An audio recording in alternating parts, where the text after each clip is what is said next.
याद रखना, मैं हमेशा वही चीजें या वही अप्रोच आपको देता हूं जो समझने के लिए काफी आसान होता है और एक ऐसे फॉर्मूले पर पूरा का पूरा एवरेज का सवाल बन जाए। तो वही फॉर्मूला मैं आपको हमेशा देने की कोशिश करता हूं, यानी जो फॉर्मूला आप यहां पर लगा रहे थे वही फॉर्मूले से आप इस वाले कैटेगरी के भी क्वेश्चंस को बना पाएंगे। जैसे सबसे पहले आपके सामने एक प्रीवियस ईयर का सवाल रखते हैं, ठीक है। और प्रीवियस ईयर में कहा गया आपसे, देखिए कि 13 संख्याओं का औसत 42 है, ठीक है। Average of 13 numbers is 42।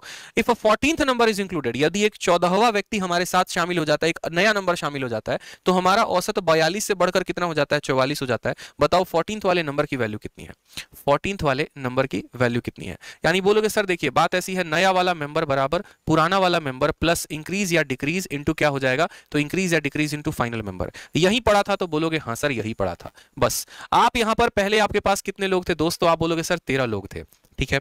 एक व्यक्ति हमारे साथ शामिल हो गया, ठीक है, और अब हमारे पास कुल मिलाकर 14 लोग हो गए।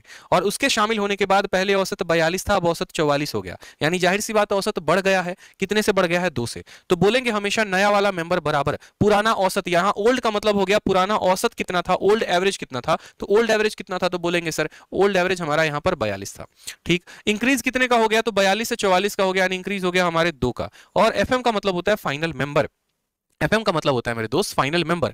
फाइनल मेंबर मैं हमेशा यहां पर क्यों लिखता हूं, फाइनल मेंबर इसीलिए लिखता हूं क्योंकि क्या होता है कि ये फाइनल मेंबर शब्द इंक्लूजन में भी काम आता है, रिप्लेसमेंट में भी काम आता है और एक्सक्लूजन में भी काम आता है। हमें हमेशा ये देखना होता है कि आखिर में मेरे पास कितने लोग बचे हैं।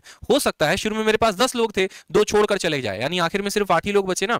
हो सकता है शुरू में मेरे पास 10 लोग थे, 2 नए आ जाए, यानी आखिर में मेरे पास 12 लोग बचेंगे। यानी हमेशा फाइनल मेंबर देखना होता है। आप यहां पर देखो कि 13 संख्या थी, एक नई संख्या आ गई, यानी अब टोटल कितनी संख्या हो गई है, तो 14 संख्याएं हो गई हैं। तो यहां फाइनल नंबर कितना हो गया, तो 14 हो गया है। तो 14 का दोगुना 28 और 28 में 42 को जोड़ दोगे तो कितना आएगा, 70। आप बताओ कि क्या आपने कहीं पर भी इतना शॉर्ट में सॉल्यूशन देखा है, बताओ।